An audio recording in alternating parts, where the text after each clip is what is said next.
Kedua, orang yang menyembelih harus beragama Islam atau ahli kitab. Allah Subhanahu wa Ta'ala berfirman, yang artinya, pada hari ini aku halalkan hal yang baik untuk kalian. Sembelihan ahli kitab adalah halal bagi kalian dan sembelihan kalian halal bagi mereka, yaitu ahli kitab. Quran Surat Al-Ma'idah ayat 5. Ketiga, ketika melukai hewan punya maksud untuk menyembelih. Jika dia melukai hewan itu tidak untuk maksud menyembelih, maka tidak halal untuk dimakan. Misalnya ada kambing yang menyerang kita, kemudian kita berusaha membela diri dengan senjata tajam sampai akhirnya membunuhnya. Kambing yang mati dalam keadaan ini statusnya bangkai, karena hewan ini mati bukan karena disembelih, tapi karena dibunuh. Keempat, apakah disyaratkan harus diniatkan untuk dimakan? Ada dua pendapat ulama dalam hal ini. 1, tidak harus diniatkan untuk dimakan. 2, harus diniatkan untuk dimakan. Misalnya menyembelih hewan untuk dijadikan bahan penelitian atau tujuan lainnya tidak halal dimakan. Ini adalah pendapat Syekhul Islam. Dinyatakan dalam hadis, jika ada orang membunuh seekor burung atau yang lebih kecil dari itu tanpa alasan yang benar, maka Allah akan meminta pertanggungjawaban hal itu kepadanya. Para sahabat bertanya, apa haknya? Dia disembelih untuk dimakan, tidak mematahkan lehernya, kemudian dibuang. Hadis riwayat Nasa'i. Ibnu Aqil dalam Al-Furu' mengatakan, dalam salah satu riwayat pendapat Imam Ahmad bahwa semua yang dilarang dalam syariat tidak sah sembelihannya. Kelima, tidak untuk dipersembahkan kepada selain Allah. Misalnya, menyembelih untuk larung atau sedekah bumi, meskipun ketika menyembelih dia membaca basmalah. Karena tujuan dia menyembelih adalah untuk selain Allah. Dan itu perbuatan kesyirikan. Allah Subhanahu wa Ta'ala berfirman menyebutkan daftar binatang yang haram dimakan, yang artinya binatang yang disembelih karena berhala. Quran Surat Al-Ma'idah ayat 3. Keenam, tidak diikrarkan untuk selain Allah.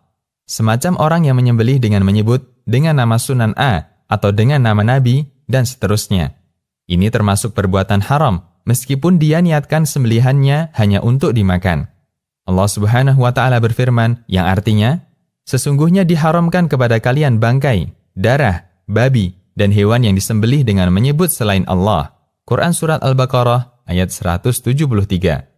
Ketujuh, harus menyebut nama Allah atau basmalah sesaat menjelang menyembelih.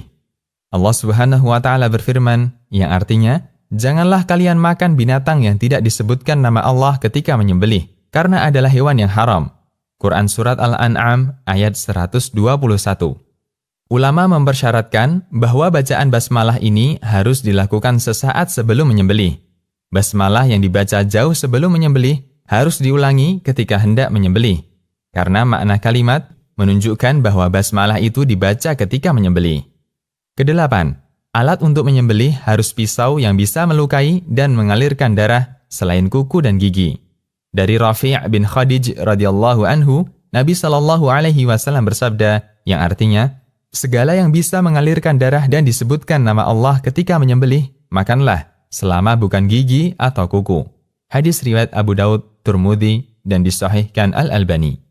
Menyembelih dengan cara tidak mengalirkan darah, seperti disetrum, disekik, dipukuli, dimasukkan air panas, meskipun dengan membaca basmalah, statusnya bangkai, haram dimakan.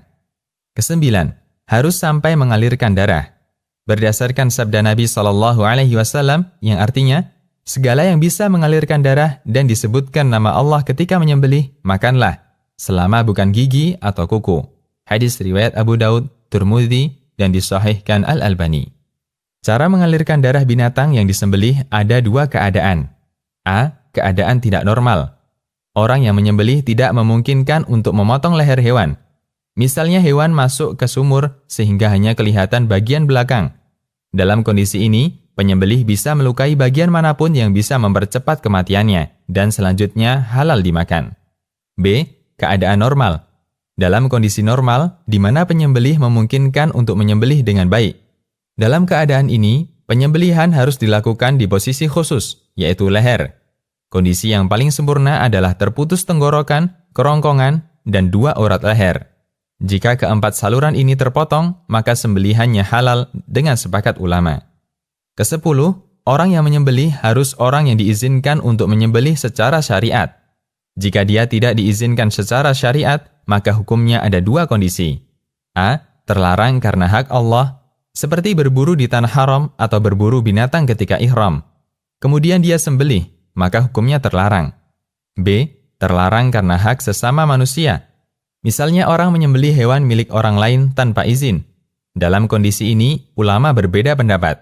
Dan pendapat yang lebih kuat dalam masalah ini, sembelihannya sah dan halal. Ini adalah pendapat mayoritas ulama. Hanya saja, orang yang menyembelih wajib memberikan ganti hewan yang dia sembelih untuk dikembalikan kepada pemiliknya. Demikian, Allahu a'lam. Konsultasi Syariah.